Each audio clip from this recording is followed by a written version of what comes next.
오늘 여러분과 함께 나눌 말씀 에베소서 6장 13절부터 17절까지의 말씀입니다. 찾으셨으면 제가 읽겠습니다. 그러므로 하나님의 전신갑주를 취하라. 이는 악한 날에 너희가 능히 대적하고 모든 일을 행한 후에 서기 위함이라.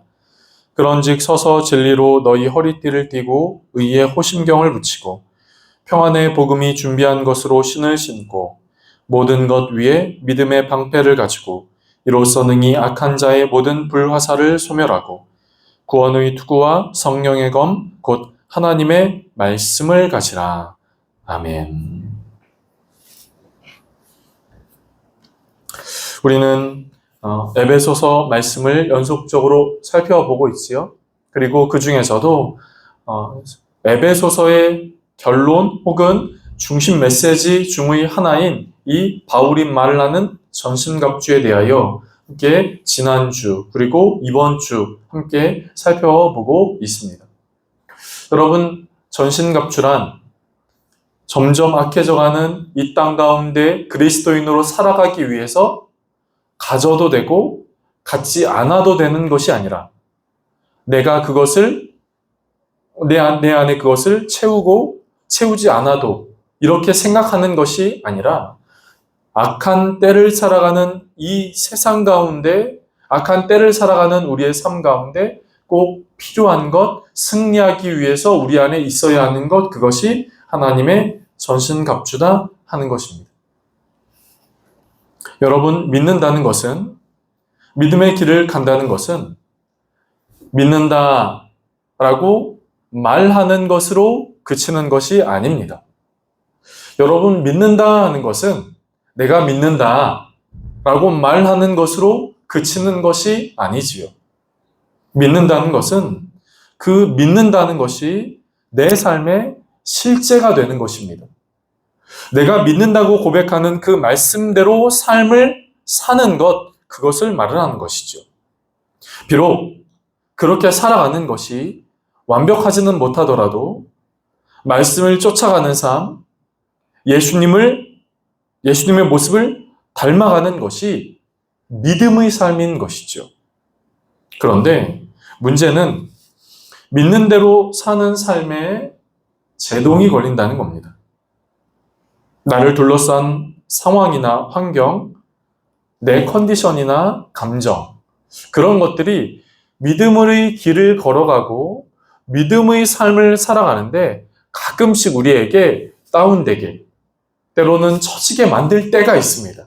나를 둘러싼 상황이나 감정, 내 컨디션이나 그런 것들이요. 그런데 그런 것들에 더해서 나를 어렵고 내 믿음의 길을 혼란스럽게 하고 믿음의 길을 처지게 만드는 또한 존재가 있다면 그것은 어두움의 존재, 악한 존재, 오늘 본문에 성경에서 말을 하는 사단이 그렇게 한다 하는 겁니다. 여러분, 사단은 악한 존재입니다. 사단은 하나님을 대적하는 존재이지요. 하나님을 대적하고 하나님을 믿는 그리스도인의 삶을 대적하는 존재입니다. 그리스도인의 가려는 길을 혼잡하게 하고 그리스도인이 가려고 하는 그 길을 혼란스럽게 하는 것이죠. 그래서 예수님이 가신 그 길, 예수님을 따라가는 그 길을 방해하는 겁니다. 그 길을 따르지 못하게 방해하는 것이죠. 바울은 우리가 바로 그런 상황에 놓여 있음을 강하게 말씀합니다. 그래서 이 전신갑주에 대한 이 말씀을 시작하는 그 문단의 첫 번째 절인 10절에서 그 10절의 첫 번째 단어는, 그 문장은 이렇게 시작하고 있지요. 끝으로. 바울은 에베소 교회를 향해 에베소 교회 간의 복음의 교리적인 부분을 이야기를 하고 그 교리적인 부분에 따른 실천적 삶을 이야기를 한 이후에 중요한 결론과 같은 말씀으로 또 강조하는 말씀으로 이 하나님의 전신갑주를 말하고 강조하고 있는 것이죠. 저는 지난주에 우리가 전신갑주 첫 번째, 두 번째 말씀을 살펴보았습니다. 첫 번째, 진리의 허리띠. 두 번째, 의의 흉배에 대한 말씀을 살펴보았지요. 저는 오늘 세 번째와 네 번째, 복음의 신발, 그리고 믿음의 방패에 대한 것으로 함께 말씀을 나누려고 합니다. 오늘 그 전신갑주의 세 번째 복음의 신발, 한번 말씀을 보실까요? 15절 말씀은 이렇게 말하고 있습니다. 15절 말씀을 보실까요? 평안의 복음이 준비한 것으로 신을 신고, 평안의 복음이 준비한 것으로 신을 신고. 분명 장비를 챙기는 것에는 투구, 갑옷, 무기, 몸을 보호하는 많은 것들이 있겠지만 그 중에 하나가 신발, 신이라고 하는 겁니다. 그런데 평안의 복음이 준비한 것으로 신을 신고, 평안의 복음이 준비한 것으로 신을 신으면 그냥 되는 건가? 오늘 본문을 보면서 우리는 그렇게 생각할 수 있겠지요? 평안의 복음이 준비한 것으로 그냥 신을 신으면 되는 건가? 표준 세번역은 이 부분을 이렇게 표현을 합니다. 발에다가는 평화의 복음을 전할 채비를 하십시오. 평화의 복음을 전하는 채비를 하십시오. 그리스도인이 가져야 할 전신갑주의 세 번째는 복음을 전하는 신발이라고 하는 겁니다. 복음을 전하는 신을 신으라고 하는 것이죠. 그런데 여러분, 오늘 본문을 조금 더 유심히 보면 그 신발이 어떤 신발이라고 이야기합니까? 복음의 신이라고 이야기를 합니다. 복음이 준비한 것으로 복음이 준비한 신이다 이렇게 말하고 있지요. 근데 그 앞에 한 가지를 더 첨가하고 있습니다. 평안의 복음이라고 이야기를 하고 있어요. 평안의 복음. 제가 예전에 중고등부 사역을 할 때가 있었습니다. 근데 그런 때 캄보디아에서 부모님과 같이 살다가 사업을 하시는 그 부모님을 따라 캄보디아에서 살다가 이제 한국에 들어온 그 새로운 새 친구가 있었어요. 고등부에. 그런데 그 친구가 캄보디아에서도 신앙생활을 했지만 또 한국에 와서도 신앙생활을 이제 다시금 하는데 찬양팀에 들어오고 싶다는 겁니다. 그 당시 중고등부에는 한 8명에서 한 10명 정도의 찬양팀이 이렇게 있었거든요. 싱어도 하고 드럼도 치고 베이스 기타 뭐 이렇게 다 찬양팀이 이렇게 있었습니다. 그런데 그 캄보디아에서 온 그 친구가 찬양팀을 하고 싶다는 겁니다. 어느 정도의 적응 기간, 그리고 그 찬양팀에 들어오기 위해서 좀 저랑 몇 번 만나고 하면서 한 번은 제가 물어봤어요. 너는 왜 찬양팀에 들어오고 싶어 하니? 제가 이렇게 물어봤어요. 그러니까 그 친구가 이렇게 대답을 했습니다. 찬양을 하다 보면 마음이 평안해져요. 이렇게 대답을 하는 거예요. 그 대답을 들으면서 참 이 녀석 참 특이하다.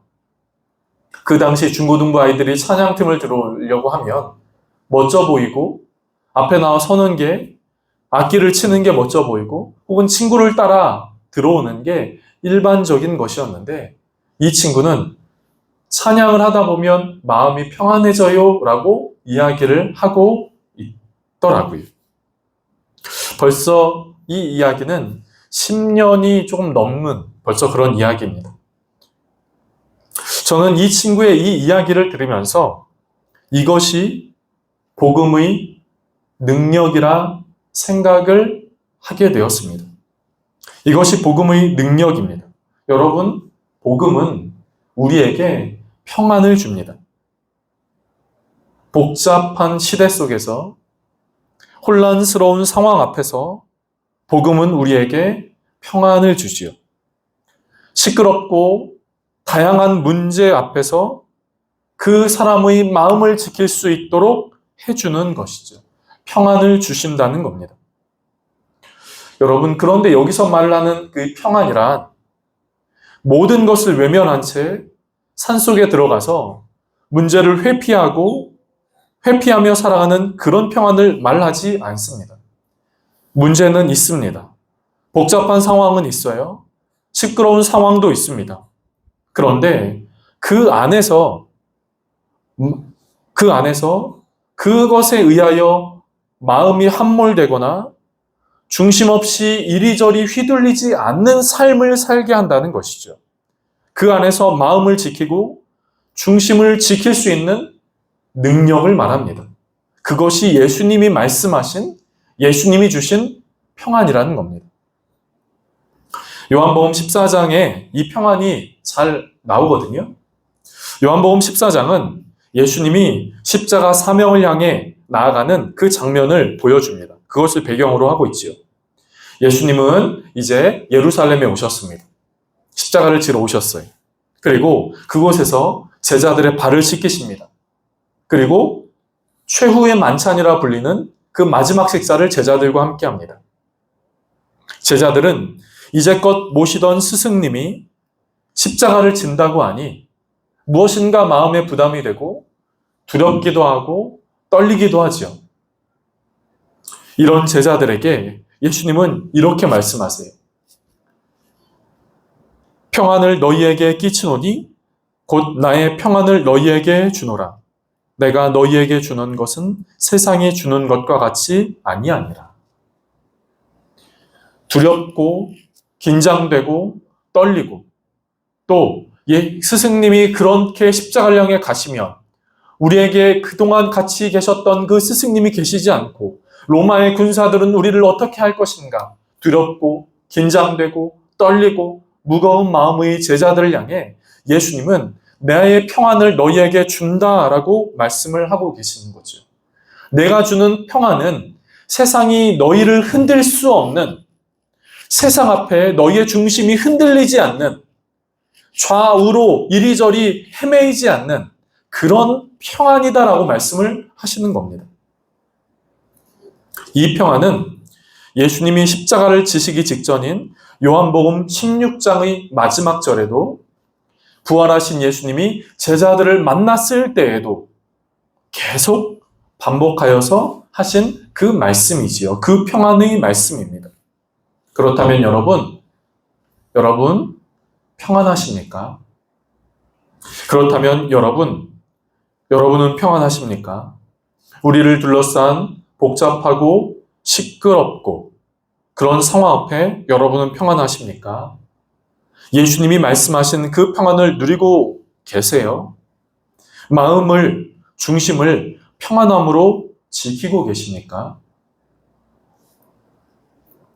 제가 부교육자로 사역을 할 때 사역의 그 마지막 해에 몇 년 동안 사역을 하면서 그 사역의 마지막 1년은 저를 둘러싼 여러 가지 상황들이 있었습니다. 쉽지 않은 상황들이 있었지요. 그래서 그 상황을 바라보고 그 상황 가운데 있는 저는 혼란스럽고 또 마음이 굉장히 복잡했어요. 그 안에서 어떤 결정을 해야 할지, 어떤 마음을 가져야 할지 혼란스러웠죠. 복잡했습니다. 그런데 사역은 또 사역대로 해야 했지요. 그래서 사무실에서 제가 사역을 하다가 한 번씩 예배실을 좀 다녀왔어요. 어떨 때는 커피 한 잔을 들고 때로는 그냥 예배실에 가서 한 5분 정도, 어떤 때는 10분 정도 그냥 불 꺼진 그 예배당에서 조용히 있다가 왔습니다. 그냥 조용히 있었어요. 그러면 이상하게, 신기하게도 마음이 좀 정리가 되는 겁니다. 복잡하고 여러 가지 생각들, 여러 감정들, 그것들이 내 안에 뒤죽박죽 되어서 올라오고 찾아들고 하는 그런 혼란스러운 마음의 상황이 어느 정도 정리가 되더라고요. 무엇을 생각해야 할지, 어떻게 해야 할지 조금은 정리가 되더라고요. 사랑하는 성도 여러분, 주님이 주시는 평안이 있습니다. 그 주님이 주시는 평안을 누리시기를 주님의 이름으로 축복합니다. 다시 한번 말씀드리지만 그 평안은 회피나 도피가 아닙니다. 그 평안을 얻기 위해서 회피나 도피를 해서 그 평안이 얻어지는 것이 아닌 거예요. 성경에서 말하는 평안은 그런 것이 아닙니다. 복잡한 상황과 문제 속에 있지만 그럼에도 그 안에서 하나님의 평안을 누리는 거지요. 이리저리 휩쓸려 내가 가야 할 길을 놓치거나 잃어버리거나 그래서 어디로 가야 할지 모르거나 혹 내가 지금 무엇을 해야 할지 모르겠는 그런 삶이 그런 마음이 되지 않도록 하는 겁니다. 주님이 주시는 평안, 그 평안을 누리시기를 바랍니다. 마음이 시끄러울 땐 잠깐 주님을 묵상해 보세요. 마음이 복잡할 때는, 혼란스러운 상황 앞에 놓여 있을 때는 잠시 주님의 이름을 부르시기를 바랍니다. 아마 그런 시간조차 없지는 않을 것 같아요. 그렇게 주님의 이름을 생각하고 부르시기를 바랍니다. 그 안에서 하나님은 평안을 주실 것입니다. 그런데 여러분, 여태까지 제가 평안에 대하여 이야기를 했지요.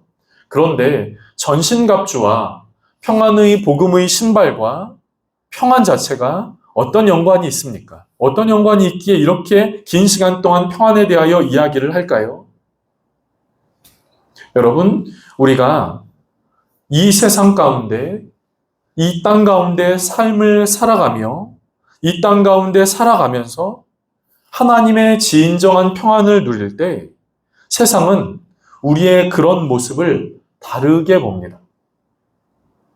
여러분, 믿는 자, 믿음의 특징은 성경책을 갖고 믿음의 연수를 자랑하고 또 교회에서 어떤 봉사를 많이 했다고 이야기를 하는 것을 통하여 세상이 저 사람은 믿는구나, 믿는구나, 믿지 않는구나를 분별하거나 가르지 않습니다.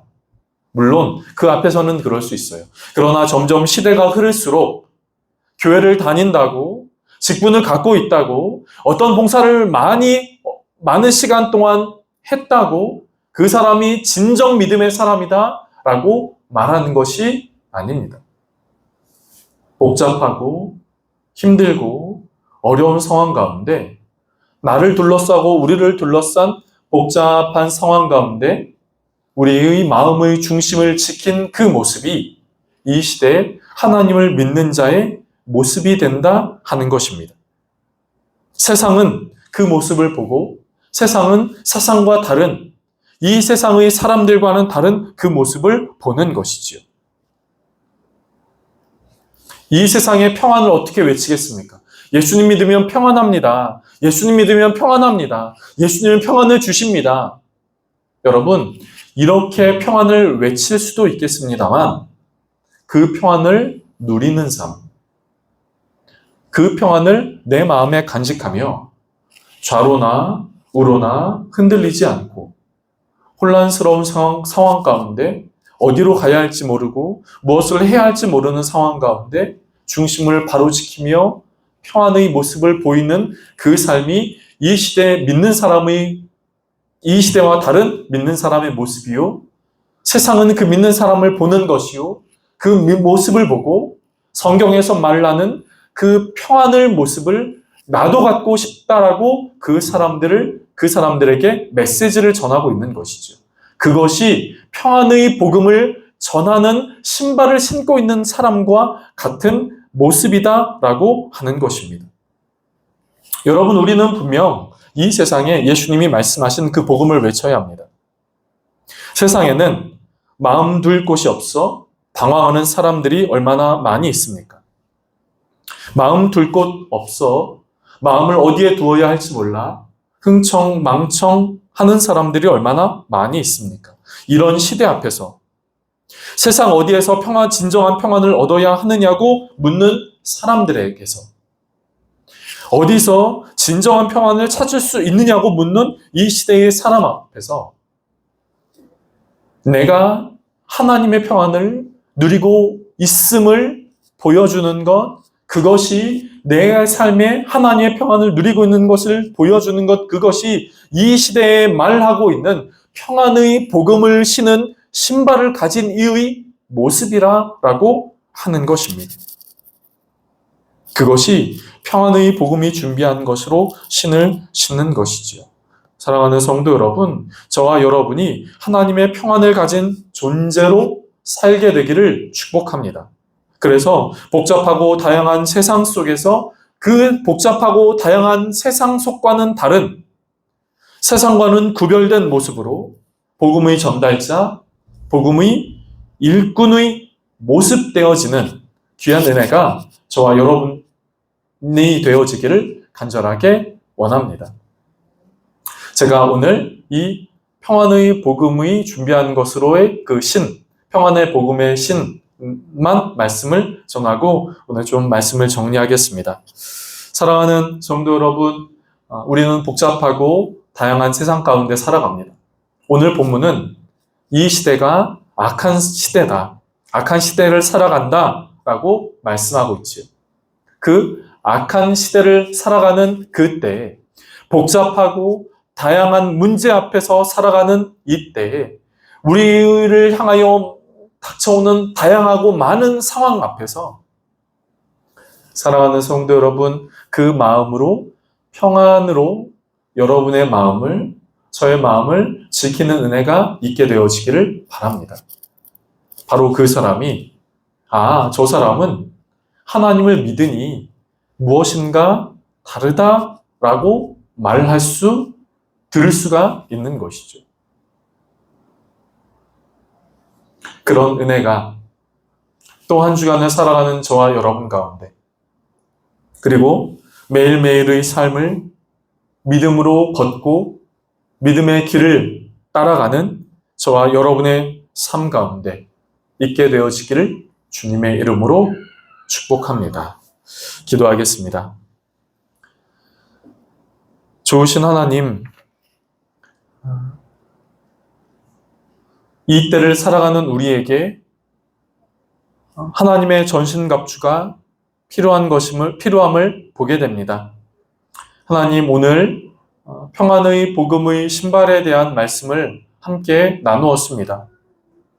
평안의 복음의 신발이란 평안의 복음을 전하는 것, 평안의 복음을 전할 채비를 하십시오 라고 하는 그 말씀을 보면서 우리 안에 그 평안의 복음을 전하는 삶을 살게 되기를 원합니다.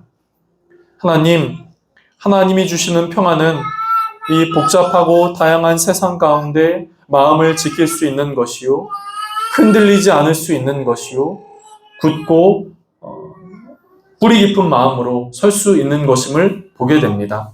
하나님, 이 시대를 살아가는 우리의 삶이 좌우로 치우치며 흔들리는 삶이 아니라 하나님이 주시는 평안으로 이 길을 걸어갈 수 있게 하여 주시옵소서. 그래서 주님, 하나님의 평안을 가진 이로 세상 가운데 하나님의 평안을 보여주게 하시고 나타내게 해주시고, 그래서 세상은 그 평안을 갖고 싶어하는 그 세상은 우리의 모습을 보고 하나님의 평안을 사모하고 하나님의 평안을 누리기를 원하는 그 은혜로운 일들이 있게 하여 주시옵소서. 주님, 우리의 삶을 붙드시고 또 하나님이 온전하게 인도해 주시는 귀한 한 주간의 삶 되어지기를 원하옵고 예수님의 이름으로 기도드립니다. 아멘.